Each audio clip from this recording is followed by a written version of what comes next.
Hello there. A few weeks ago on the MTBR forums someone was shilling the Sensah derailleurs, which is a brand which you can buy on AliExpress, and guess what? I'm a complete sucker for Chinese unknown to others brands, so I bought a set. Considering that it has been shilled on MTBR several times before, my curiosity simply got the better of me. Moreover, it was cheap, so here it is. And considering that vicariously experiencing someone getting stuff appears to be fairly popular, and I am all about being popular or having popular videos, I'm going to unbox it. So let's begin.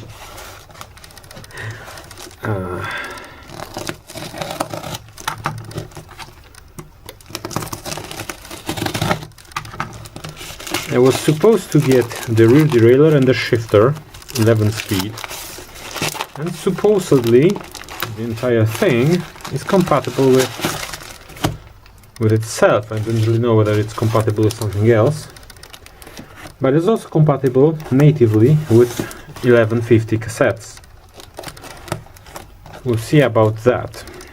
The package is, well, unimpressive, obviously, because it comes from China, and I am astonished that it took just 10 days or something like that before it arrived at my doorstep. So here it is. This is the shifter, I believe. Packaging is fair.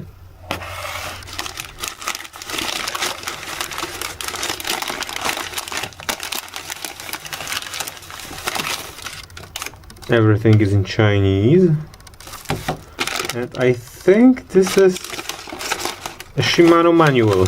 Go figure. Okay, this is the shifter.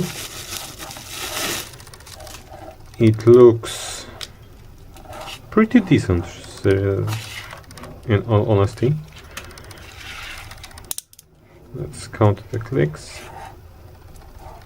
1, 2, 3, 4, 5, 6, 7, 8, 9, 10. So 11 speed. 3, 4, 5, 6, 7, 8, 9, 10. It looks very similar to Shimano. It works like a Shimano shifter, I think. Yep, it works like a Shimano. It's a dual release. So looks pretty decent. Obviously I can't judge the material because obviously I don't have a spectrometer in my eye. We are not at that level of technology yet. Okay. So the second thing is obviously the real attraction of the freak show, which is the rear derailleur. The company, Sensah, is supposedly made up of engineers, once again, Shimano manual, is supposedly made of engineers who work for SRX before, and since SRX changed, now would you look at that, since SRX changed manufacturing facilities, they suddenly found themselves out of a job, so they essentially copied a Shimano derailleur, because this looks eerily like a Shimano derailleur. I really like this, to be honest. You can see an interesting feature here, because in a Shimano derailleurs the cable is attached to a bolt, clamp bolt, here. However, they added a pulley and routed the cable in this direction. It's going to be here. Here. It's going to be fairly difficult to clamp it, but it's going to resolve that annoying issue Shimano derailleurs have, which is the cable sticking out in this direction and often hitting the cassette and getting jammed. Anyway, the build quality of this thing appears to be very good. It has a feature that Shimano doesn't have, which is a cage lock, so I can do the SRAM thingy, even though Shimano doesn't have it. It has an externally adjustable clutch. Let's see. No, too big. Alright, I need to find a proper wrench for this. It's going to take a few moments. Here it is. No. Alright. It has an externally adjustable clutch, so this is pretty good. On the newer Shimano stuff, especially on the higher groups like XT, they also have this adjustment, but it's an internal screw that's protected via a port which you insert the wrench, and there's a little rubber cap here. So this is actually better than Shimano, because there's not going to be dirt entering this from this direction. Also, I don't know. Just like with a Shimano XT, this appears to be plastic, so I'm not impressed, although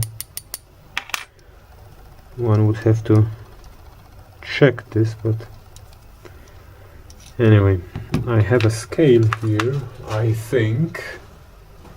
Let's find it. Alright, having a scale somewhere around appears to mean in my workshop having it stashed somewhere where I can't find it. Anyway, here it is. And if we drop this derailleur on the scale, it's 370 grams, which is hefty, but not too much. The shifter is 121 grams, so the entire thing is 439 grams. So this is SRX level, Derailleur maybe. However, since it's this quite heavy, I'm actually suspecting that this entire thing is made out of aluminum. Anywho, it's obviously almost an exact copy, or an exact influence by Shimano Shadow, so which is a good influence because that's a good design. The adjustment screws are all Allen.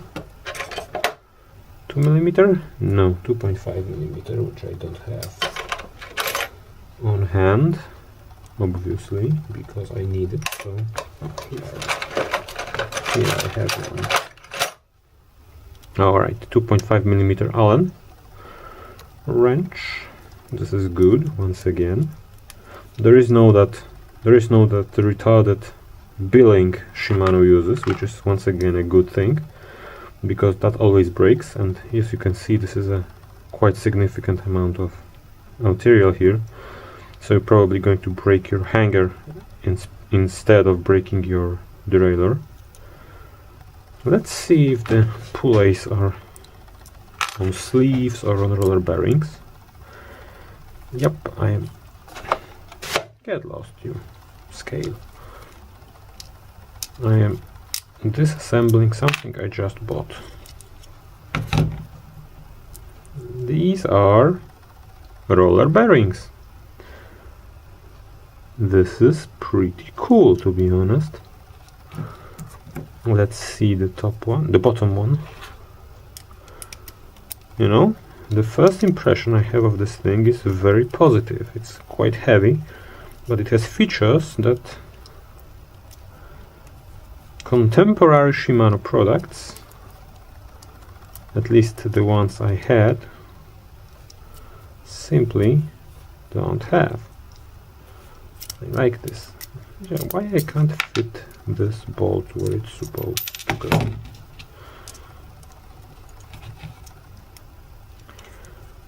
Apart from me being clumsy.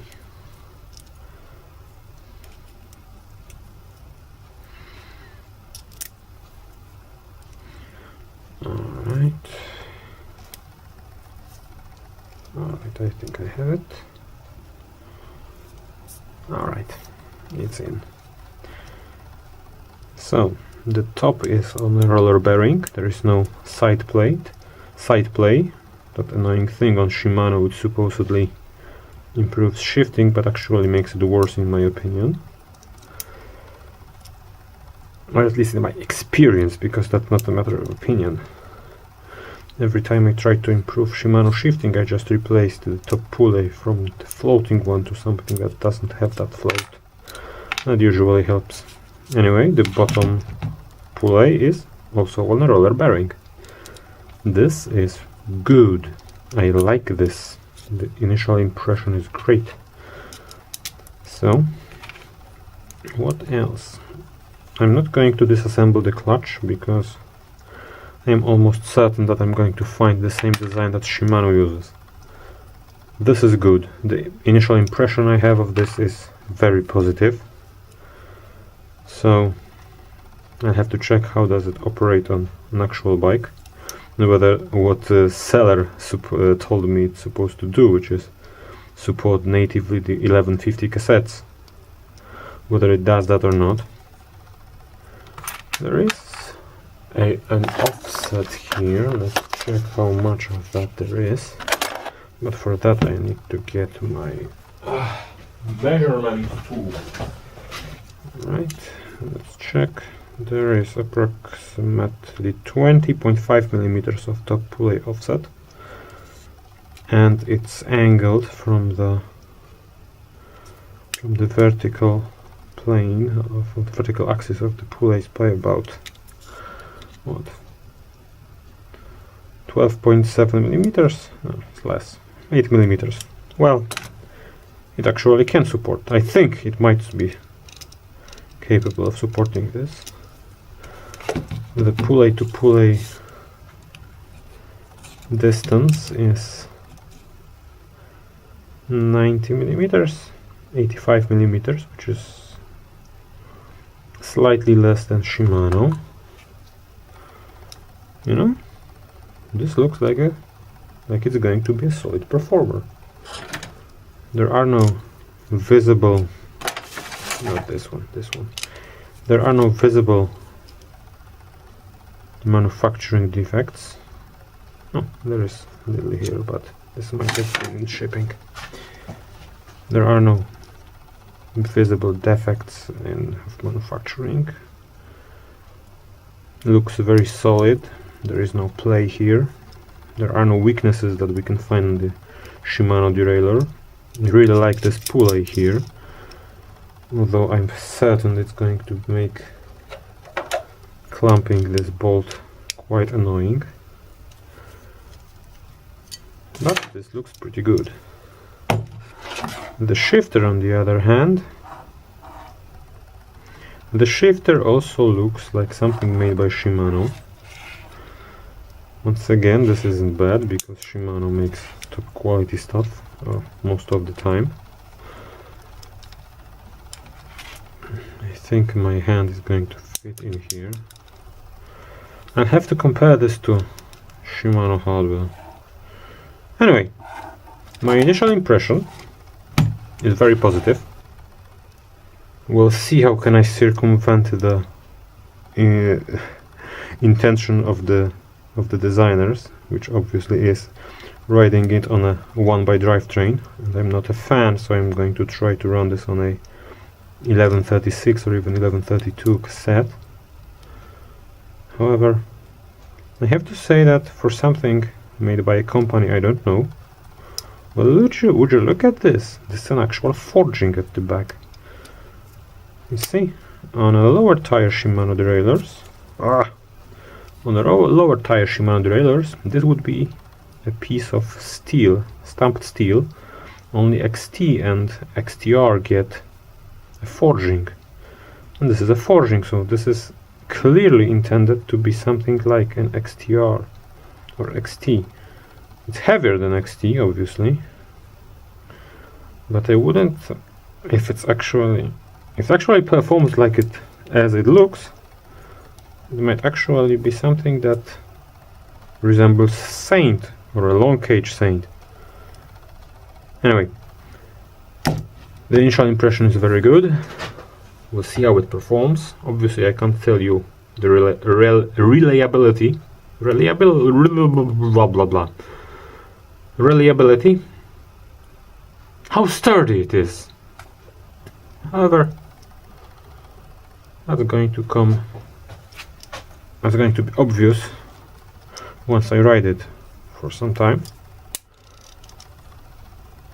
But for something that cost me $90, this is really good. This looks very good. Thank you for your undivided attention, because I don't think I can say anything else about it without making it longer than it actually is, or than it should be. So, thank you for your undivided attention, and see you on the next one.